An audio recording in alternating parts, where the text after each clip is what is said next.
คือดีไหมดีตรงที่ว่าพวกหนูไม่ต้องอยู่แบบทาสแล้วเงินไม่ได้ไม่เป็นไร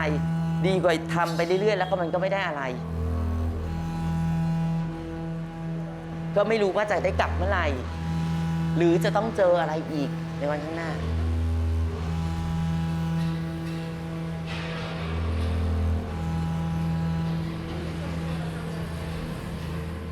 ไม่และจะบอกด้วยว่ามันไม่มีอะไรที่ได้มาง่ายๆเลยในโลกนี้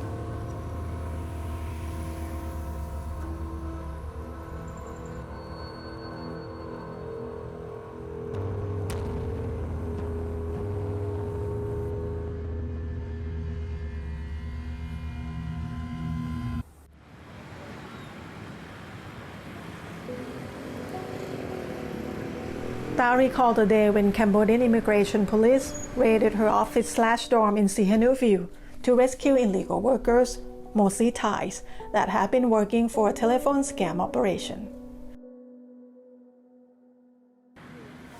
Ta was out of work during the pandemic. She moved back home to Ratchaburi and trying to find different ways to earn some money.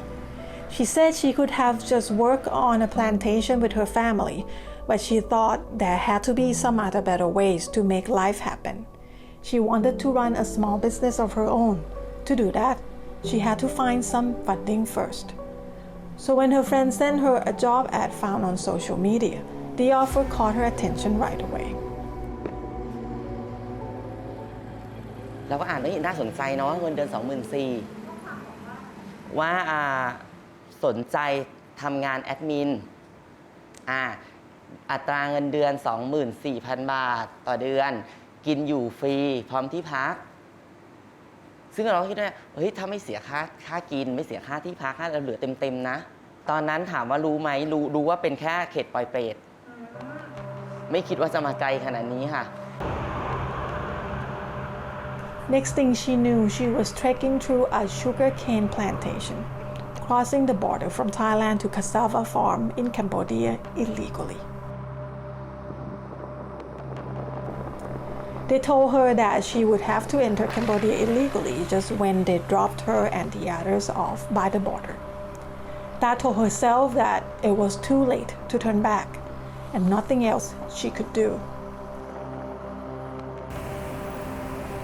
After a couple of bumpy road trips, Ta arrived at a hotel in Phnom Penh. The place was called a hotel, but it was not open to the public and it had 24-hour security guards. Ta thought that she would be working in an online customer service job there, but there was no job for 2 weeks. They said the system was not ready. เท่าแก่บอกว่างานตรงนี้ยังไม่พร้อมเขาเอาไปฝากพวกเขาไว้ก่อนเราไม่เข้าใจหรอกคำว่าเราเข้าใจแค่คำว่าฝากแต่เราไม่รู้เรายังไม่รู้พื้นถึงคำว่าขายต่อไม่มีใครที่ลงทุนแล้วยอมเสียเปล่าเราก็ยังไม่รู้เก็บข้าวของเรียบร้อยเลย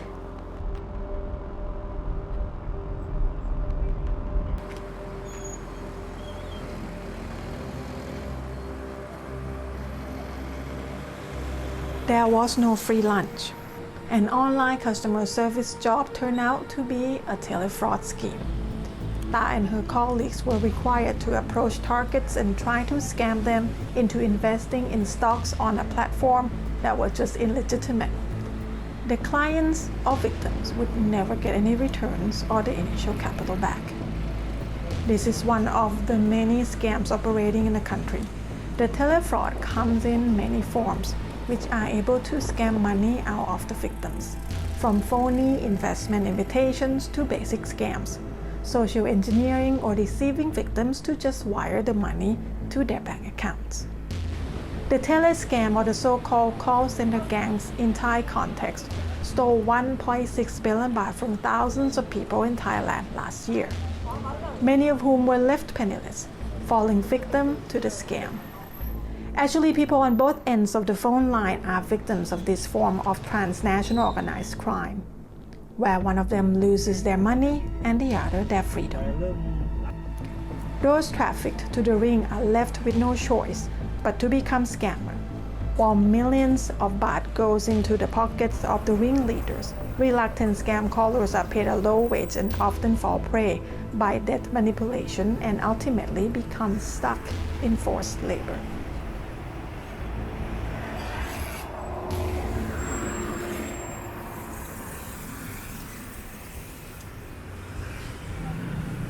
ทำงานตั้งแต่5 ทุ่มนะคะ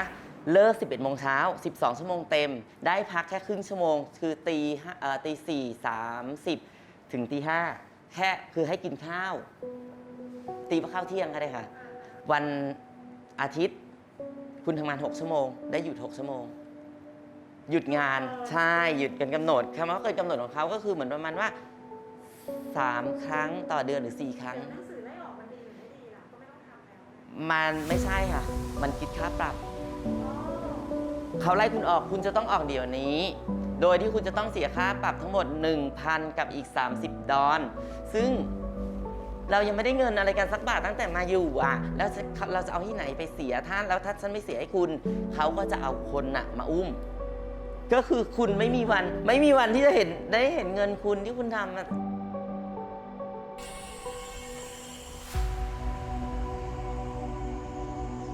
Those who fail to meet the work expectations and are unable to pay the arbitrary fines sometimes become victims of enforced disappearance.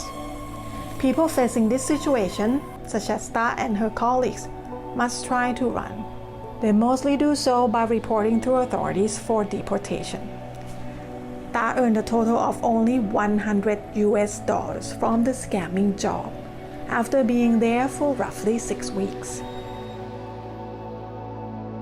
Herself and other victims of human trafficking working for the telefraud ring were already under the protection of the authorities and awaiting repatriation when Thai PBS World first interviewed her. We followed up on her and found out that she was back in Ratchaburi and was trying to start her own little catering business. We were supposed to meet her on one of the weekends and catch up.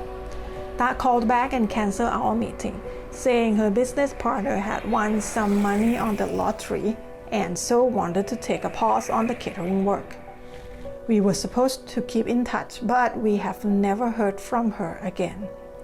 All her given contacts that were working before are now disconnected, or no one is picking up their phone.